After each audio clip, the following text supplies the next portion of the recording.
Quand il s'agit de nouvelles équipes entrant dans le sport, il y a un nom sur toutes les lèvres, Andretti. Et pour cause, un nom de famille qui a dominé de multiples disciplines de course avec un succès dans leur ADN, soutenu par le constructeur automobile américain General Motors en tant que futur partenaire moteur. De plus, ils sont la seule équipe à avoir reçu le feu vert pour entrer en F1 par la FIA après un processus de candidature brutal qui a vu toutes les équipes, sauf les gens américains, être rejetées. Le rejet ultérieur par Liberty et la FOM a été une décision assez scandaleuse, toujours remise en cause par le Congrès américain, semblant être due à la protection des équipes de F1 en place. Il peut donc être surprenant que malgré le soutien écrasant pour leur entrée, Andretti ne soit peut-être pas dans le prochain entrant en Formule 1, mais plutôt une équipe rejetée par la FIA qui a maintenant un agent infiltré sur la grille. Pire encore, selon une ancienne chef d'équipe, il pourrait ne pas être le seul et la seule équipe américaine cherchant à entrer sur la grille dans les prochaines années. Voulez-vous savoir pourquoi Andretti ne pourrait pas être le prochain nouveau nom sur la grille de F1 ? Les graines de cette usurpation ont déjà été plantées et pourraient se concrétiser plus rapidement que prévu. Restez dans les parages, car une nouvelle équipe pourrait retirer à Andretti un de ses arguments de vente unie. La grande nouvelle qui est tombée avant même qu'une roue ne soit tournée au Grand Prix de Belgique était que l'homme amené pour remplacer Otmar Szafnauer en tant que directeur de l'équipe alpine par intérim ne se retirait des fonctions sur le circuit.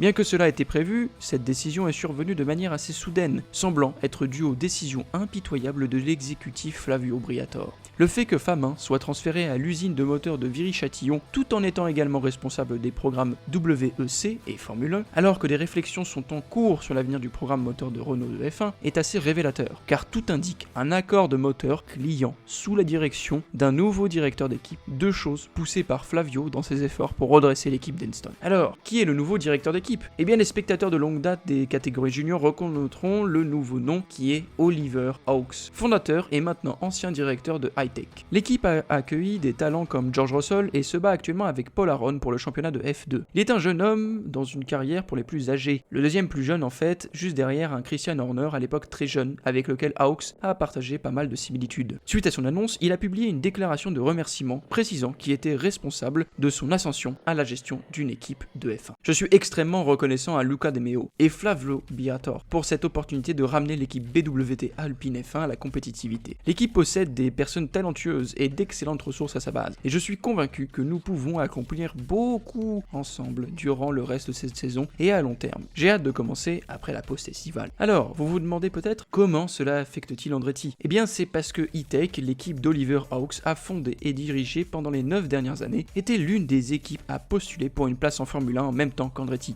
Andretti a été la seule équipe acceptée. Cependant, Hi-Tech avait refusé un financement important suite à la vente de 25% de l'équipe avant leur candidature. Étant donné leur ascension depuis le karting jusqu'à la F3 et la F2, l'équipe a clairement indiqué dans son annonce qu'une place en Formule 1 serait l'accomplissement ultime, complétant son ascension dans les sports. Étant donné que Renault pourrait perdre la seule équipe utilisant le moteur de F1, mettant ainsi fin à l'existence du programme, il y a eu de nombreuses rumeurs depuis un certain temps sur la vente de l'équipe, quelque chose que Luca De Meo a démenti. Il semble que l'entrée en scène d'Hawks pourrait signifier une entrée de Hi-Tech d'une manière ou d'une autre. Nous ne sommes pas dupes que Renault va vendre l'équipe alpine, car leur arrogance a nécessité le retour de Flavio Briatore pour réaliser qu'ils étaient peut-être le problème depuis le début. Cependant, une collaboration entre Hi-Tech et l'équipe d'Enston semble être sur les cartes. Hi-Tech veut une entrée dans le sport et Alpine veut remanier son équipe pour réussir. Le bénéfice mutuel s'étend également aux formules juniors, avec Hi-Tech semblant être destiné à devenir un terrain d'entraînement pour les jeunes pilotes alpines. Hi-Tech obtient un moyen d'entrer dans les sports grâce à la montée d'Hawks, et Alpine obtient une voie sécurisée pour ses jeunes talents. Un accord plutôt avantageux, non ? Il semble que Hi-Tech pourrait avoir obtenu une entrée discrète dans le sport, d'une manière beaucoup moins stressante que celle vécue par Andretti en suivant la manière et la voie formelle tracée par la FIA. L'entrée de Briatore et maintenant Oliver Hawks met encore un clou dans le cercueil pour Andretti, car Alpine semble être l'une des équipes les plus susceptibles de vendre leur équipe à l'équipe américaine, étant donné leur terrible forme et leur approche sans direction dans le sport.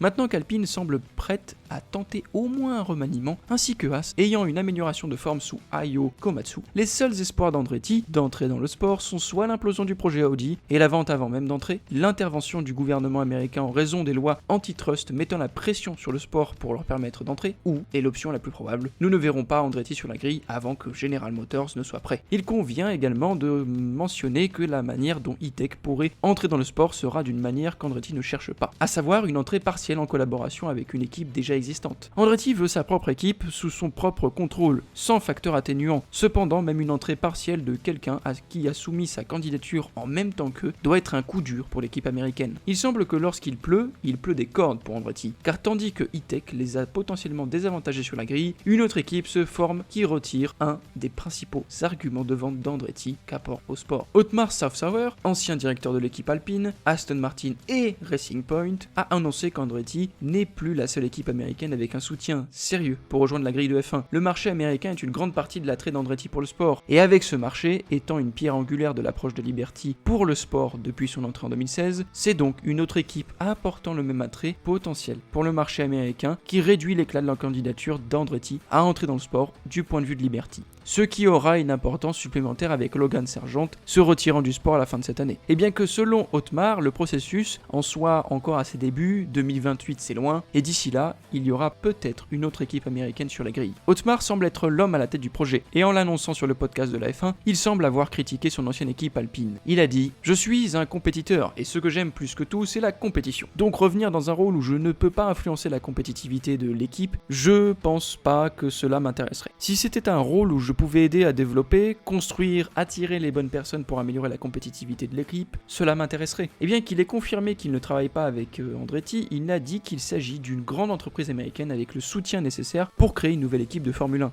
Il a affirmé qu'ils ne feront pas les mêmes erreurs qui ont empêché l'entrée d'Andretti. Nous mettons maintenant en place certains de ces blocs de construction pour nous assurer que nous avons tout ce qui est nécessaire pour réussir à la fois pour créer une équipe, mais aussi pour obtenir une entrée. On pourrait alors supposer que cette équipe mystère est capable d'apporter son propre fabricant d'équipements d'origine EOM, car c'était la raison cruciale du rejet d'Andretti, ou du moins c'est ce que Liberty et la FOM prétendent. Il est apporté de noter qu'ici, la FIA a exprimé son désir de voir 12 équipes avec autant d'OEM que possible sur la grille, avec Ben Sulayem en particulier défendant cette idée. Il a dit « La FIA devrait demander, supplier les EOM fabricants de venir. Nous ne devrions pas simplement leur dire non. Si vous demandez quel est mon rêve, c'est de remplir les 12 places disponibles sur la grille et d'avoir une équipe américaine avec un EOM et un moteur, ainsi qu'un pilote de là-bas qui conduit. Donc si la cupidité des équipes actuelles peut être apaisée, il se pourrait bien que nous puissions voir la grille remplie de 12 équipes d'ici la fin de la décennie, avec un Andretti Cadillac étant plus ou moins garanti de rejoindre en 2028 au plus tard, sauf s'il y a un événement majeur au milieu, et de voir bien sûr une équipe. On pourra voir ainsi plus d'équipes de l'avant-garde américaine les rejoindre.